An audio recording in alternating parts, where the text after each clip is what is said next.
20장 1절로 14절입니다. 그 일 후에 하나님이 아브라함을 시험하시려고 그를 부르시되 아브라함 하시니 그가 이르되 여기 있나이다. 여호와께서 이르시되 내 아들 내 사랑하는 독자 이삭을 데리고 모리아 땅으로 가서 내가 내게 일러준 한 산 거기서 그를 번제로 드리라. 아브라함이 아침에 일찍 일어나 나귀의 안장을 지우고 두 조언과 그의 아들 이삭을 데리고 번제 쓸 나무를 쪼개어 가지고 떠나 하나님의 자기에게 일러주신 곳으로 가더니 제3일에 아브라함이 눈을 들어 그곳을 멀리 바라본지라. 예, 아브라함이 종들에게 이르되 너희는 나귀와 함께 여기서 기다리라. 내가 아이와 함께 저기 가서 예배하고 우리가 너희에게로 돌아오리라 하고, 아브라함이 이에 번제 나무를 가져다가 그의 아들 이삭에게 지우고 자기는 불과 칼을 손에 들고 두 사람이 동행하더니 이삭이 그 아버지 아브라함에게 말하여 이르되 내 아버지여 하니 그가 이르되 내 아들아 내가 여기 있노라. 이삭이 이르되 불과 나무는 있거니와 번제할 어린 양은 어디 있나이까. 아브라함이 이르되 내 아들아 번제할 어린 양은 하나님의 자기를 위하여 친히 준비하시리라 하고 두 사람이 함께 나아가서 하나님이 그에게 일러주신 곳에 이른지라. 예, 아브라함이 그곳에 제단을 쌓고 나무를 벌려놓고 그의 아들 이삭을 결박하여 제단 나무 위에 놓고 손을 내밀어 칼을 잡고 그 아들을 잡으려 하니 여호와의 사자가 하늘에서부터 그를 불러 이르시되 아브라함아 아브라함아 하시는지라. 아브라함이 이르되 내가 여기 있나이다 하매 사자가 이르시되 그 아이에게 내 손을 대지 말라. 그에게 아무 일도 하지 말라. 내가 내 아들 내 독자까지도 내게 아끼지 아니하였으니 내가 이제야 내가 하나님을 경외하는 줄을 아노라. 아브라함이 눈을 들어 살펴본즉 한 순양이 뒤에 있는데 뿔이 숯불에 걸려 있는지라. 아브라함이 가서 그 순양을 가져다가 아들을 대신하여 번제로 드렸더라. 아브라함이 그 땅 이름을 여호와 이레라 하였으므로 오늘날까지 사람들이 이르기를 여호와의 산에서 준비되리라 하더라. 아멘. 오늘 이 말씀 가지고 막판에 가서야 역사해 주시는 하나님, 이런 제목으로 말씀드리겠습니다. 두 가지 실화를 말씀드리고 싶습니다. 첫째는 2차 세계대전 때 유대인 철학자 월터 베냐민이라는 사람이 나치를 피해 프랑스로 도망을 갔습니다. 그래서 그 당시에는 프랑스도 독일이 나치가 점령하고 있었기 때문에 이렇게 숨고 어떻게 해서 프랑스에 도착했습니다. 그리고 거기서 이제 스페인으로 건너가려고 했습니다.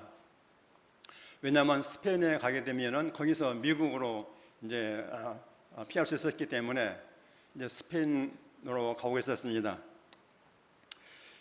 그가 이제 스페인 국경에 도착했습니다. 도착했더니 여태까지는 닫혀 있었던 국경이 가보니까 국경에 폐쇄가 되어 있었습니다. 그건 꿈에도 생각 못한 그런 일이었어요. 그래서 이 베냐민은 너무나 절망감에 사로잡힌 나머지 그냥 거기서 스스로 목숨을 끊고 말았습니다. 그런데 놀랍게도 바로 그 다음 날 국경문이 열렸습니다. 그러니까 뭐가 잘못돼 가지고 일시적으로 우발 사태로 그 국경이 닫혔던 것인데, 이 사람은 그냥 그렇게 소망하던 국경이 닫힌 것을 보고 너무나 낙심한 나머지 그냥 사살하고 말았다, 그런 얘기입니다. 두 번째 얘기는 여러분 잘 아시는 도스토옙스키 얘기입니다. 이 사람은 29세에 내란 음모죄로 체포돼 가지고 사형 선고를 받았다고 합니다. 이제 영하 50도나 되는 추운 겨울날 그런 처형되기 위해서 기둥에 묶여 있었습니다. 그런데 이제 부인들의 총소리에 이제 장전하는 소리가 땅땅땅 이렇게 났습니다. 이제 사형 집행하기까지 한 5분 정도 남았다 그래요. 이제 29년의 청춘이 이제 사라질 위기에 있는 그러한 절망스러운 순간이었습니다. 그 순간 한 병사가 신소송을 흔들면서 형량으로 달려와서 설치했습니다. 총사령 중지. 사형 대신 10여 나라 유행을 본다는 황제의 칙령이 내려졌기 때문에 그렇습니다. 그래서 포기할 수밖에 없는 막다른 지경에 처했었지만은 그래도 어떻게 살아보려고 했던 이 도스토옙스키에게 막판에 하나님께서 역사하신 거라고 생각합니다. 왜냐하면 그 다음에 이제 그가 죄와버리는 여러 가지 작품을 통해서 하나님을 많이 증거했다고 저는 생각하고 있습니다. 아마 여러분 중에서도 제가 경험한 것과 같은 그런 경험을 하신 분이 더 있을 줄로 아는데, 저는 지금까지 한 70평생을 살아오면서 제 인생을 쭉 돌아볼 때 막판에 가서 하나님께서 놀랍게 역사해 주신 것을 경험한 적이 한두 번이 아니라 여러 번 있었어요. 그래서 오늘 이 아브라함이 아들 번제로 드리는 그 사건을 통해서 제가 간증도 하면서 함께 은혜를 나누고자 하는 것입니다. 지금 우리나라는 코로나19로 인해서 또 요즘에는 여러 공급망 이런 것, 또 전쟁 이런 걸로 인해서 아마 굉장히 그 삶이 어려운 분들이 많이 있을 것입니다. 물론 제주도는 또 특별한 지역이라 모르겠습니다만은 나와 육지는 그래요. 사업이 잘 안 되기도 하고, 또 취업도 잘 안 되기도 하고, 또 직장생활이 힘들어가지고 그냥 포기해버리고 싶은 아마 그런 분들이 더 계실지 모르겠습니다. 그러나 하나님의 백성인 저와 여러분은 우리는 세상 사람들과 같지 않습니다. 우리는 항상 이런 의식을 가져야 되겠어요. 우리는 하나님의 백성인 저와 여러분은 이 세상 사람들과 같지 않다는 점을 늘 인식하고 살아야 할 필요가 있습니다. 우선 신분이 다릅니다. 또 소속이 다르고, 또 가치관도 다르고, 또 비전도 다른 것입니다. 특별히 제가 가장 좋아하는 이 세상 사람들과 구별 차별되는 것, 아니 같이 구원받은 성도들을 할지라도 이런 계시가 부족하기 때문에 저는 이걸 늘 얘기합니다. 저와 여러분은 예수 그리스도와 영으로 하나 된 아주 존귀한 성도입니다. 믿습니까? 하나님의 생명이 조의 생명을 받아서 하늘 보호자의 주님과 함께 앉아있는 하나님의 로열 패밀리입니다. 여러분, 이 세상에서 가장 최고라 그러면 어느 왕의 로열 패밀리에 속하는 거 아니겠습니까? 이번에 엘리자베스 2세 여왕의 그걸 통해서도 세계적으로 증명됐습니다. 로열 패밀리. 근데 세상에서 훌륭한 군주의 로열 패밀리도 그렇게 소중한 화관을 하물며 만화의 왕 되시고 만주주가 되신 우리 여호와 하나님의 로열 패밀리가 누구냐? 이제 앉아 계시는 저와 여러분 아니겠습니까? 우리가 가진 생명은 그냥 생명이 아니라 하나님의 생명과 같은 조의 생명을 가졌기 때문에 저와 여러분에게는 하나님의 모든 복이 다 우리에게 예수 그리스도 안에서 우리에게 주어졌습니다. 그리스도 안에서 저 여러분에게 모든 하나님의 복이 주어졌다 이 말이죠. 그렇기 때문에 원수 마귀가 절대 저와 여러분을 함부로 덤비지 못하는 것입니다.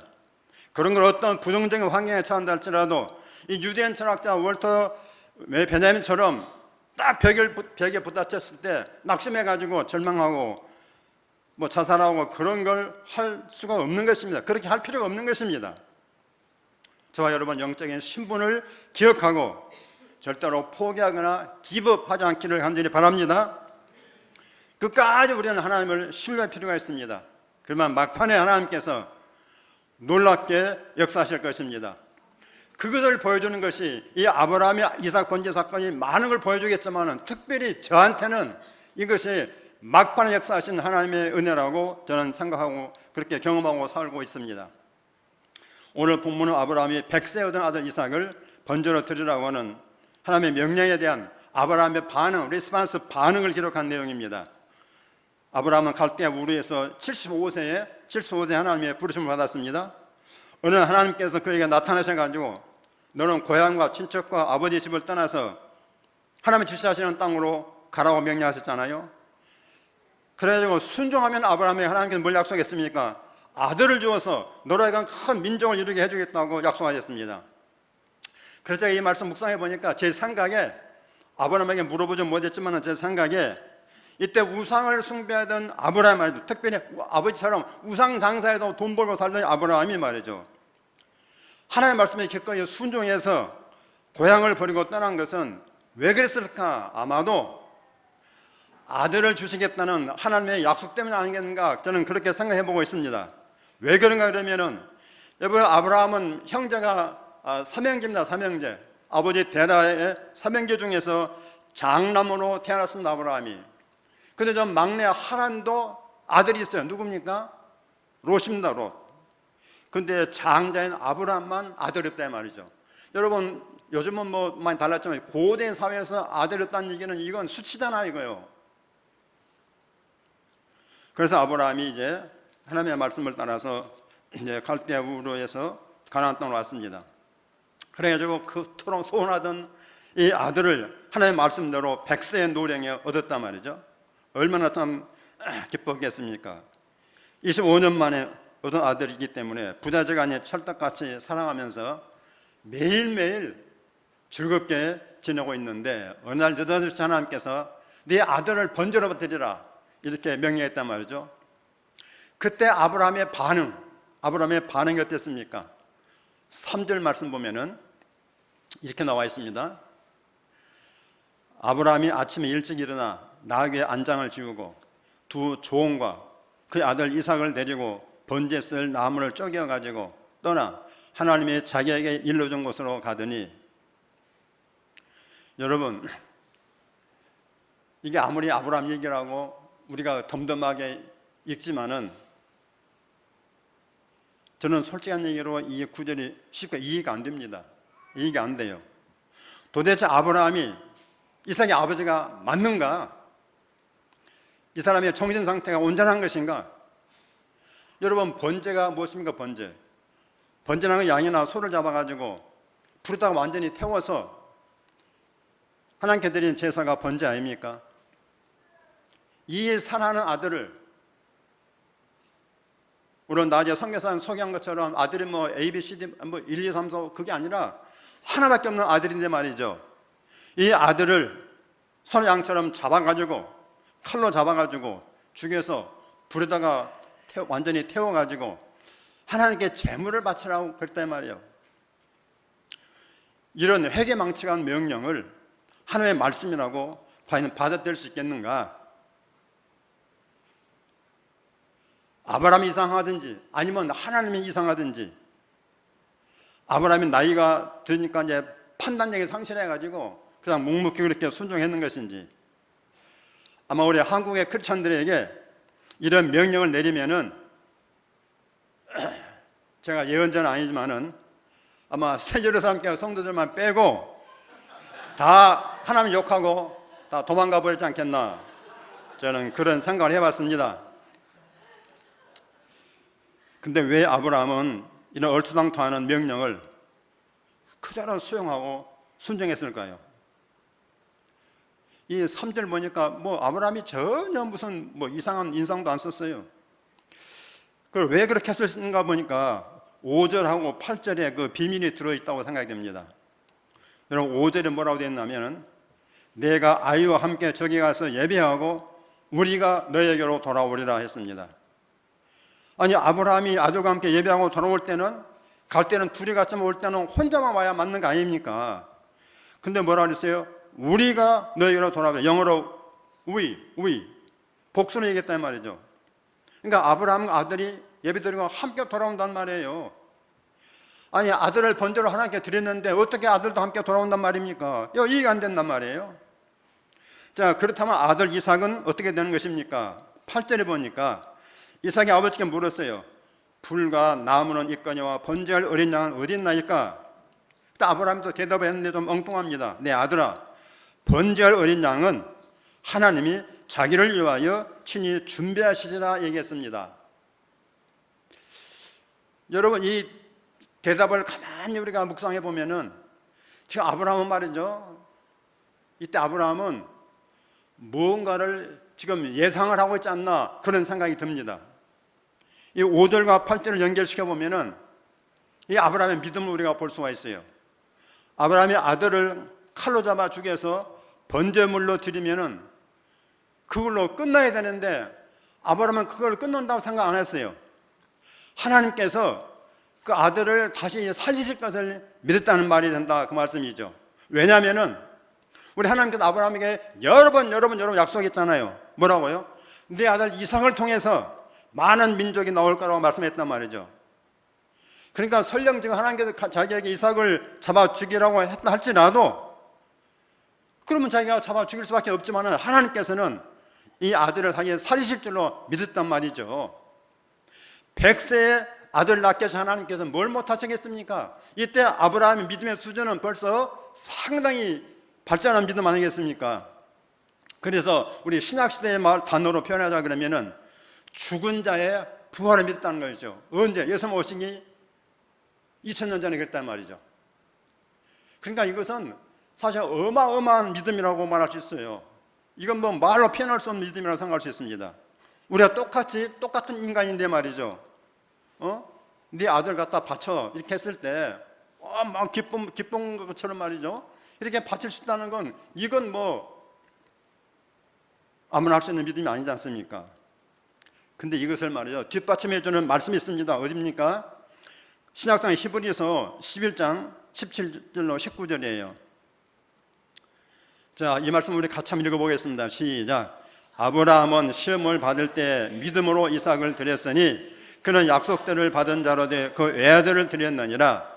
그에게 이미 말씀하시기를 내 자손이라 칭할 자는 이삭으로 말미암으리라 하셨으니 그가 하나님이 능히 이삭을 죽은 자 가운데서 다시 살리실 줄로 생각한지라. 비유컨대 그를 죽은 자 가운데서 도로 받은 것이니라 얘기했습니다.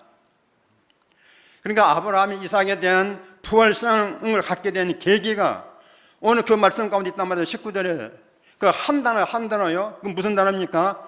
생각한지라. 영어로 보니까 reasoned.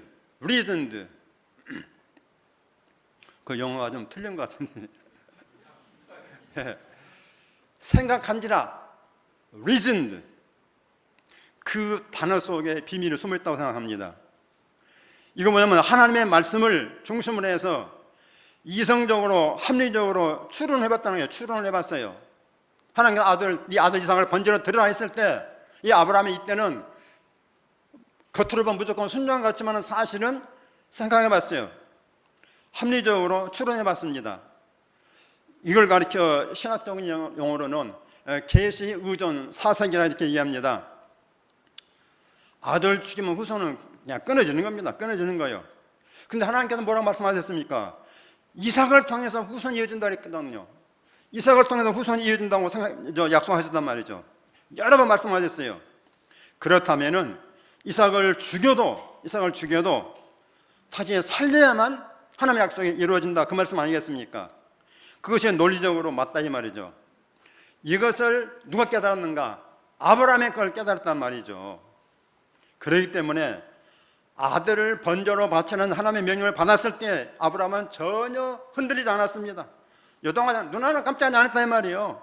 그걸 기꺼이 받아들이고 모든 짐을 챙기고 아들 데리고 덜덜덜 해서 종들 데리고 가서 번제를 바치는 거 아니겠습니까?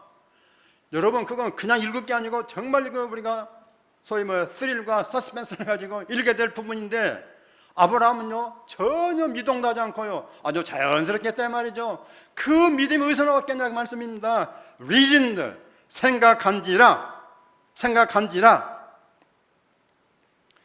정말로 기가 막힌 훌륭한 믿음 아니겠습니까? 그러니까 아브라함은 이 눈앞에 벌어진 주어진 현실보다도 하나님의 말씀, 그분의 약속을 더 높이고 중시했다 이 말이죠. 그것이야말로 진짜 믿음이라고 저는 생각합니다. 여러분 그 그령봉 목사님 책에도 많이 나왔지만은 의사의 말이 병자기는 굉장히 중요합니다. 그러나 더 중요한 건 우리의 영원한 진짜 의사이신 하나님 말씀이 더 높지 않겠습니까? 여기에도 치유가 생긴다 그 말씀이죠. 여기서 여러분은 뭘 깨달을 수 있는 것입니까? 우리 하나님의 말씀은 절대로 서로 충돌하는 법이 없다 이 말이죠. 하나님의 A를 말씀하면 B를 말씀하셨으면 두 개가 충돌하는 법이 없다고 말씀입니다. 다 맞는 것인데 우리가 인간적으로 어떻게 얼른 생각할 때는 충돌한 것 같지만은 아브라함 뭐라고 했어요? 생각한지라 영어로 reasoned. 하나님 말씀을 해도 가만히 이렇게 생각해 보니까 그건 충돌한 게 아니다 그 말씀이죠. 얼마나 중요한 신앙인의 자세입니까? 과연 그의 말대로 그가 칼을 들어서 아들을 잡으려고 하던 그 찰나에 하나님께서 막아댔습니다. 그걸 10절로 13절을 읽어보면 알 수가 있습니다. 손을 내밀어 칼을 잡고 그 아들을 잡으려 하니 여호와의 사자가 하늘에서부터 그를 불러 이르시되 아브라함아 아브라함 하시는지라. 아브라함이 이르되 내가 여기 있나이다 하며 사자가 이르시되 그 아이에게 내 손을 대지 말라. 그에게 아무 일도 하지 말라. 그래서 아브라함이 손을 대지 않았습니다. 이삭이 살아났습니다. 할렐루야. 살아났어요. 이 번대 사건에서 여러분, 언제 어느 시간에 하나님께서 개입해 가지고 이삭을 죽음에서 살렸습니까? 30길을 가는 동안 살렸습니까? 아닙니다. 이삭이 아버지께 질문할 때 그랬습니까? 아닙니다. 제단을 쌓을 때 그랬습니까? 아닙니다. 나무를 벌려놓을 때 그랬습니까? 아닙니다. 아들을 결박할 때 그랬습니까? 아닙니다. 손에 칼을 잡고 아들 향해서 내려치려고 하는 그 마지막 결정적인 순간에 하나님께서 개입하셨습니다. 아브라함아 아브라함아 내 손을 내지 말라. 그 아이에게 내 손을 내지 말라고 말씀하셨습니다. 우리 하나님께서는 처음도 아니고 중간도 아니고 막판에, 결정적인 막판에 역사하시는 하나님인 것을 우리는 알 수가 있는 것입니다. 아멘입니까? 저는 이 본문에서 저는 깨달았습니다. 뭘 깨달은가 그러면은, 끝까지 포기하지 않고 나가면은 하나님께서는 결정적인 순간에, 인간의 생각을 초월해서 결정적인 순간에 역사하신다는 것을 저는 깨달았습니다. 그러다 보니까 저는 이것이 저의 신앙 사상이 됐던 것입니다. 제가 1991년도에 여름에 미국 유학 비자를 받을 때가 생각납니다. 저는 1985년도에 신학교를 졸업하고 이제 바로 개척을 했습니다. 그래서 풍성한 교회를 개척을 했는데 7년 차가 될 때에 교회에서 미국 유학을 가도록 이렇게 허락을 해줬어요. 안식년 허락해 줬습니다. 개척교회가 7년만 안식년 해주는 건 아마 저희 교회밖에 없을걸요. 그래 지인으로부터 이렇게 알아보니까 케네스 에이긴 목사님의 학교인 레마 바이블 트레이닝 센터 학교를 소개받고 제가 비자 신청을 했습니다. 그 당시에는 광화문에 있는 미국 대사관에서 비자를 발급해 줬어요. 인터뷰해가지고요. 근데 그 당시만 해도 목사님들이 비자 받기는 하늘의 별따기였습니다. 왜 그랬을까요? 비자 받고 미국 들어가게 되면 안 나버려요. 안 나버리기 때문에 공공히 하는 비밀이 뭐냐면은 절대 목사들에게 비자 안 준다. 그런 게 있었어요. 근데 저의 경우는 말이죠. 그 비자를 대행해 주시는 분이 목사님은 뭐 집도 있고 교회도 있고 뭣도 있고 뭣도 있으니까 이건 충분히 나올 수 있다고 장담하시더라고요. 그래서 그걸 믿고 추진했죠. 그래 7월에 어느 날 이제 처음으로 비자 인터뷰를 하러 갔더니 서류 미비라고 이렇게 돌려보냈습니다. 그 다음번에 갔더니 돈이 좀 부족하다고 또 거절했어요. 또 그 다음번에 갔더니 당신은 한국에서 신학을 뭐 아주 잘했는데 뭘 하고 미국에 또 신학하러 가느냐 하면서 또 퇴짜를 놨어요. 알고 보니까 말이죠, 이 사람들은 비자를 내주지 않으려고 이 모양 저 모양으로 자꾸 트집을 잡는 것이었습니다. 그런데 9월 첫 주에 화요일 날 계약하는 거거든요. 근데 8월 말까지 계속 이렇게 뭐 여러 번, 6번, 7번인가 이렇게 퇴짜를 거부당했습니다. 제가 가만히 생각해 봤어요. 내가 돈이만 가지고 내가 스스로 내가 공부해야 되겠다고 가는 것도 아니고 주님의 교회를 목회하다가 교회에서 안식년을 줘가지고 하나님이 허락하셔서 내가 순종해서 간다고 하는 것인데 왜 이렇게 막히냐 이 말이죠. 그럼 하나님께서 기뻐하는 뜻이 아닌가? 고민하면서 이제 마지막이다, 이제 마지막. 그리고 이제 한 번만 더 가다가 갔습니다. 그래 마음을 먹고 영사관에 들어갔단 말이죠. 그래서 영사관에 들어가게 되면 경험하시면 아시겠지만은 줄 서는 순서대로 들어갑니다. 여러분 공중 화장실에 들어갈 때 마음대로 들어가면 안 되죠. 요즘 욕 먹습니다. 줄 서는 순서대로 들어간단 말이죠. 거기 가니까 그렇게 하더라고요. 그래서 4-5명 영사들이 이렇게 쭉 앉아 있는데 일단 누구한테 이렇게 속도말 아달이 될지 모르는 거죠. 근데 그때 보니까 여자들이 쭉 앉았는데 한 명이 딱 남자가 있더라. 남자가 있어요. 근데 제가 하필이면 그 남자에게 딱 배당이 됐어요. 할렐루야. 그 직원님께 서류를 보더니 뭐 5분 안 걸려요. 딱 이렇게 보더니 딱딱딱 허락이 되었어요. 할렐루야. 그래가지고 그 직원이 말이죠, 통과해줬어요. 너무너무 쉽잖아요. 어려워요? 어려운 거 아무것도 없어요. 그 서류를 바꿨네요? 아닙니다. 처음부터 마지막까지 전부 다 항상 늘 그 서류를 갖다 넣었거든요. 근데 이 남자는 말이죠, 그걸 보고 그냥 오케이 해줬단 말이에요. 그동안은요, 여자 직원들이 계속 더 투자를 놨어요. 근데 이 남자 직원은 그냥 보고는 싸니졌어요. 근다고 저는 여자를 싫어하지 않습니다. 저는.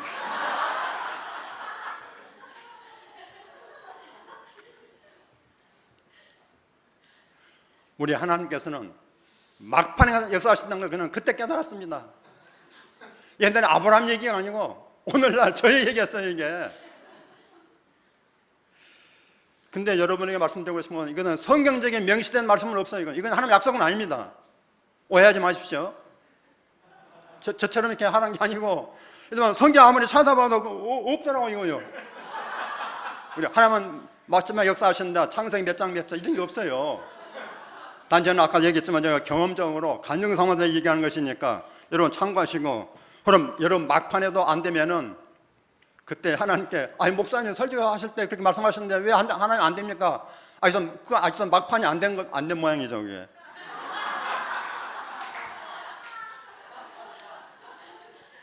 근데 여러분 성경에 보니까요, 사실은 저만 그런 게 아니었더라고요. 여러분 열왕기상 18장에 보면은 엘리야 선지자가 갈멜산에서 영적 전투에서 승리했지 않습니까? 그 바알 아사 선지자 850명을 처단했단 말이에요. 얼마나 뛰어나고 위대한 선지자입니까? 근데 그 승리하고 난 다음에 뭐가 나오냐면은 3년 동안 비가 안 왔단 말이에요. 근데 하나님께서 3년 뒤에는 비를 주신다고 분명히 약속을 했어요. 그래 아브라함이 이제 산에 올라가가지고 기도합니다. 기도하는데 기도하자마자 하나님 약속이기 때문에 첫 판에 비가 왔습니다. 맞습니까? 아니에요. 분명히 하나님께서 3년 후에는 비를 주신다고 약속했는데 그 엘리야가 기도했단 말이죠. 여러분 엘리야가 기도할 때 여러 번 기도한 것도 아니에요. 무릎 꿇고 얼굴을 무릎 속에다가 쳐박고 기도했단 말이죠. 그랬지만은 비가 안 왔습니다. 하나님 약속임에도 불구하고 두 번째 기도, 세 번째 기도, 네 번째 기도, 다섯 번째, 여섯 번째까지 기도해도 비가 안 왔어요. 마지막 일곱 번째 기도했을 때 저 산에서 손바닥만한 구름이 나타나더니 이내 비가 쏟아져 있어야겠다고 성경은 말하고 있습니다. 마지막 단계 일곱 번째 기도에 우리 하나님 역사가 나타났다, 그런 얘기입니다. 여러분 이런 사례가 성경에 한 곳에만 있는 게 아니란 말이죠. 여러분 문둥병자 나만 장군도 보세요. 그 요단강 물에 몸을 담글 때 몇 번 담갔습니까? 7번. 한 번, 두 번, 세 번, 네 번, 다섯 번, 여섯 번, 아무 일 없었어요. 7번째 몸을 담그자마자 그 몸이 아이 몸같이 휘어졌다고 말씀하고 있는 것입니다. 여러분 우리 하나님 언제 역사하신다고요? 막판에, 마지막 판에 가서요 역사하신단 말이죠. 이걸 여러분께서 마음판에 새기시기를 바랍니다. 여러분 안 새겨도 괜찮아요. 안 새겨도 괜찮은데 그런 때를 당한다 이 말이죠.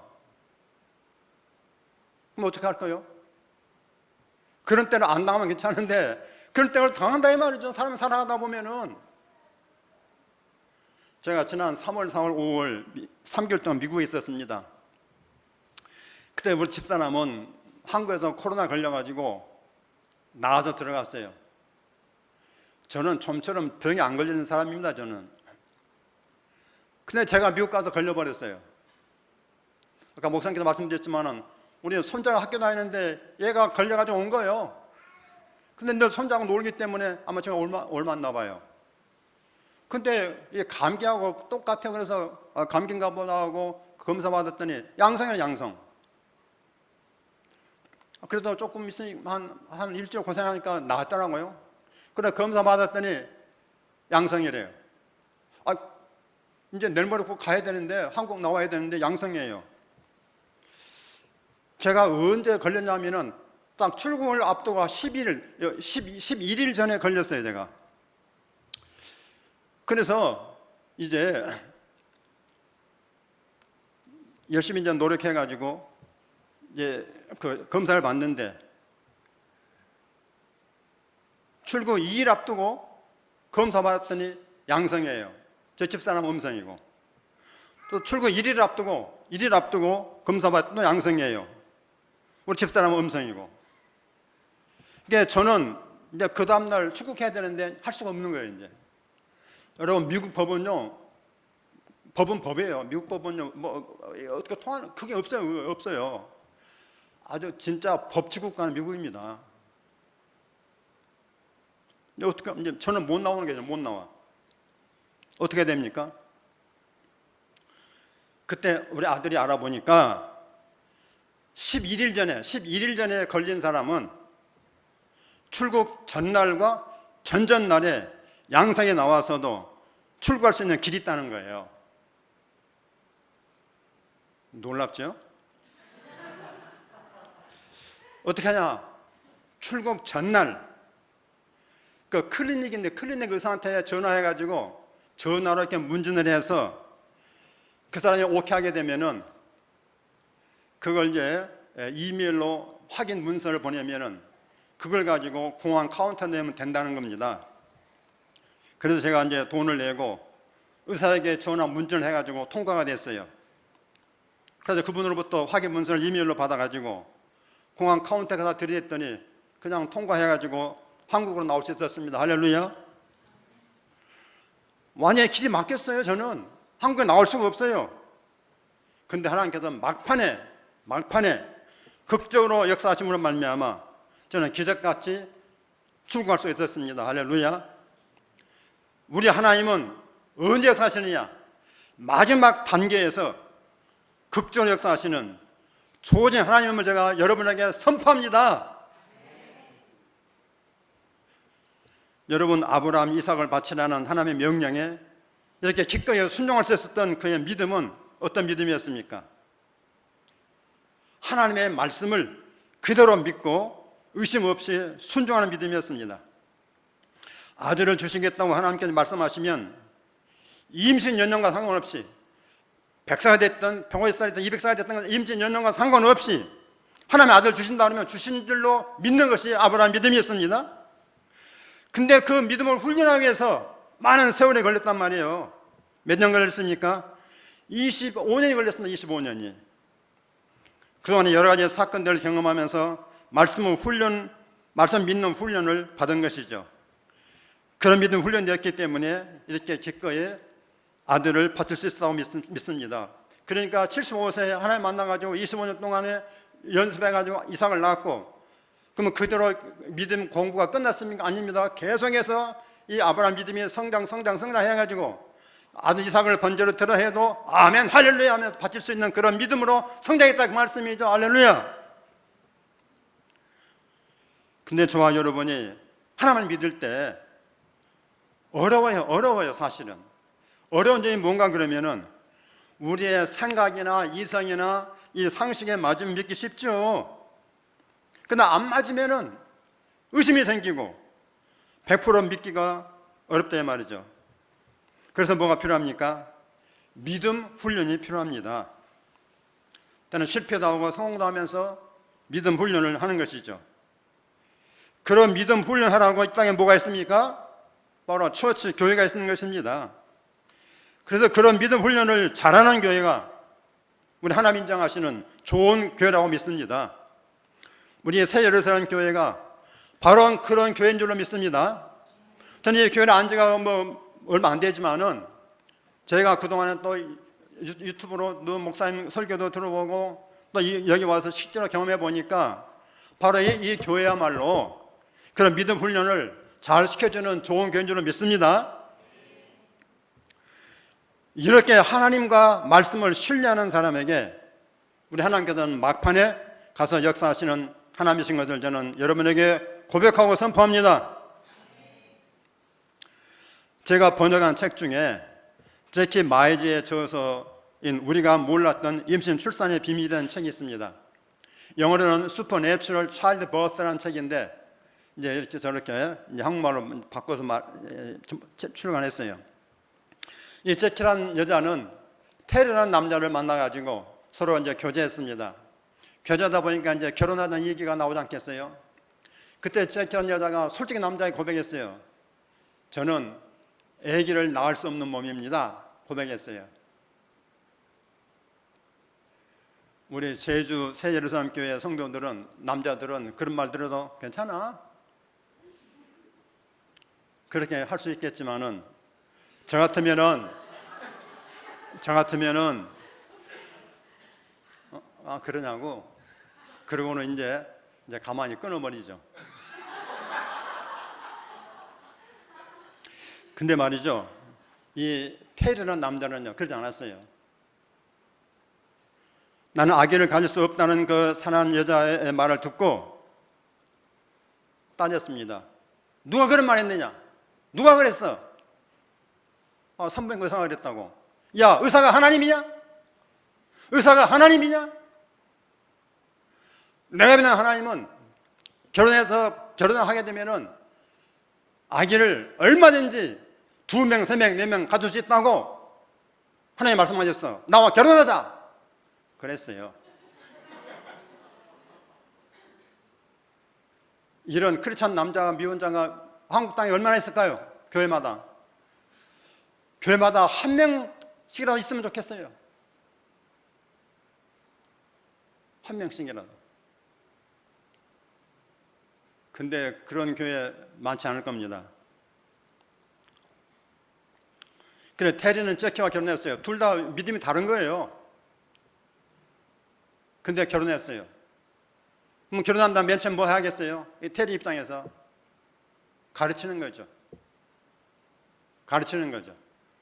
그래, 이 와이프에게 전부 다 차근차근 자기가 믿는 하나님, 자기가 믿는 신앙을, 그 믿음을 가르쳤단 말이죠.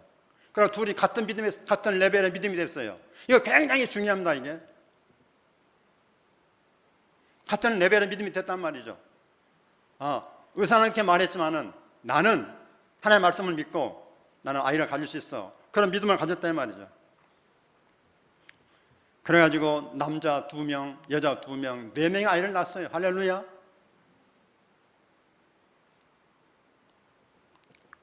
그리고 이 메시지를 자기들만 아기를 낳고 기뻐한 게 아니라 테이프로 만들어가지고 전국과 세계에 뿌렸습니다.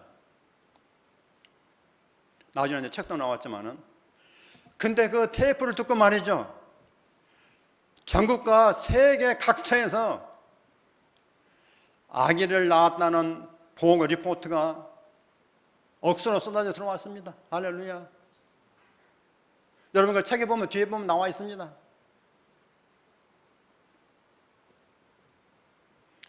이들은 말이죠, 몸의 상태나 의사의 리포트보다도 하나님의 말씀을 더 높이는 그런 믿음이었습니다. 할렐루야.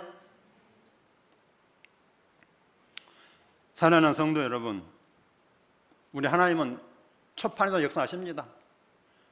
오늘 오전에 말씀드렸습니다만 사울왕은 초판에 역사하셨잖아요. 사울이 왕에 오른 후 첫 전쟁에 승리했습니다. 그런데 이 아브라함의 경우는 다르단 말이죠. 왜 막판에 역사했을까요? 또 엘리야의 경우에도 그렇게 위대한 선지자인데도 불구하고 왜 막판에 역사했을까요?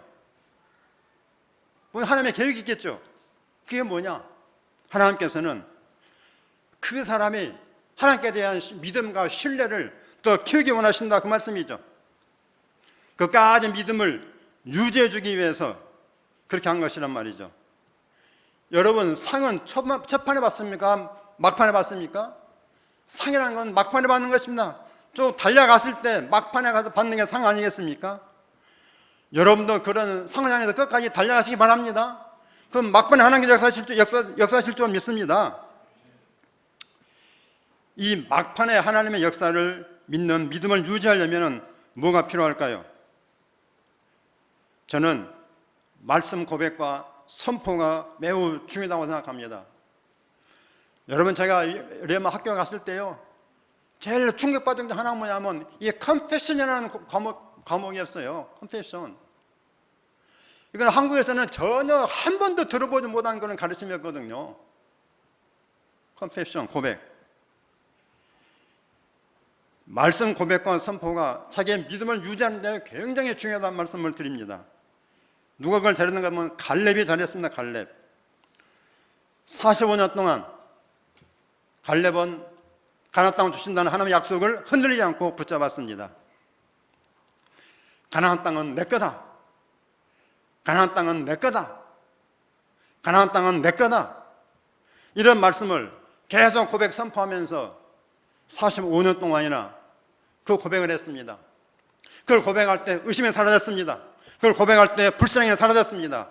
그걸 고백할 때 영적인 힘이 생겼습니다. 할렐루야. 여러분이 제주도를 향해서 분명히 비전을 가지고 있을 텐데 어떤 면에 그건 간단할 수 있어요. 하나님께 대한 믿음을 가지고 여기다가 이 육지 사람이 와가지고 목사님이 여기서 교회를 세우신 것이 그냥 한 게 아니고 분명 하나님의 계획과 목적과 또 있을 것인데, 특히 제주도는 섬 지역이기 때문에 옛날로부터 굉장히 그 미신구상이 강한 데고 또 배타적인 그런 문화 있는 데 아니겠습니까? 여러분, 그런 것은 천국만 할 따위니 그건 절대 여러분을 지배하면 안 된다는 말씀이에요. 그걸 이기려면 어떻게 합니까? 계속 하나님의 말씀을 주장하고 고백하는 거죠. 선포하는 거죠. 그래야만 의심이 도망갑니다. 그러면 마귀가 도망갑니다. 불신앙이 사라지는 것입니다. 고백할 때 영적인 힘을 얻게 된다, 그런 얘기입니다. 우리 하나님은 살아계십니다. 그분의 말씀은 지금도 역사하고 있습니다. 하나님의 말씀을 그대로 믿고 순종하는 사람에게는 환경과 상관없이 자녀도 주시고 직장도 주시고 치유도 주시는 것입니다. 막다른 골목 같은 절망적인 상황에 처한다 할지라도 우리는 막판에 가서 하나님 역사하신다는 이 사실을 믿을 필요가 있는 것입니다. 그걸 알려주는 게 성경 말씀이고, 그런 믿음을 길러주는 것이 바로 주님의 몸된 교회인 것입니다. 이 제키와 테리가 출석하는 교회는 이 세상에 아무 데나 있는 교회가 아니라 바로 우리 케네스 목사님의 교회였습니다. 여러분, 마찬가지로 새 예루살렘 교회는 바로 그런 교회인 줄로 믿습니다. 하나님은 막판에 역사하신다는 걸 깨닫고 여러분께서 오늘 이후부터는 어떤 상황에 처한다 할지라도 하나님 바라보면서 끝까지 믿음의 고백을 유지하시기를 바랍니다. 이제 고백과 선포 6가지를 준비했습니다. 제가 그래서 오늘 오전처럼 우리 하나씩 우리가 고백하고 선포하겠습니다. 자, 첫 번째입니다. 시작. 나는 하나님의 조의 생명을 받은 하나님의 로열 패밀리입니다. 아멘. 두 번째, 하나님의 말씀은 서로 충돌하지 않으며 반드시 이루어집니다. 아멘. 세 번째, 하나님은 막판까지는 역사하심으로 나는 절대 포기하지 않습니다. 아멘. 네 번째, 나는 의사의 말이나 현실 상황보다 말씀을 더 높이고 믿습니다. 아멘. 네 번째, 다섯 번째, 나는 막판까지 하나님을 신뢰하고 말씀 고백을 지속합니다. 아멘. 여섯 번째, 우리 교회는 말씀대로 이루시는 하나님을 믿고 가르치는 교회입니다. 아멘, 아멘. 자, 또 이제 나 대신에 또 자기 이름 놓고 한번 해보고, 우리 교회는 여기는 새 예루살렘 교회로 이렇게 한번 같이 고백하겠습니다. 시작. 오태영은 하나님의 조의 생명을 받은 하나님의 로열 패밀리입니다. 아멘. 하나님의 말씀은 서로 충돌하지 않으며 반드시 이루어집니다. 아멘. 하나님은 막판까지는 역사하심으로 오태영은 절대 포기하지 않습니다. 아멘. 오태영은 의사의 말이나 현실 상황보다 말씀을 더 높이고 믿습니다. 아멘. 오태영은 막판까지 하나님을 신뢰하고 말씀 고백을 지속합니다. 아멘. 새 예루살렘 교회는 말씀대로 이루시는 하나님을 믿고 가르치는 교회입니다. 아멘, 아멘, 할렐루야.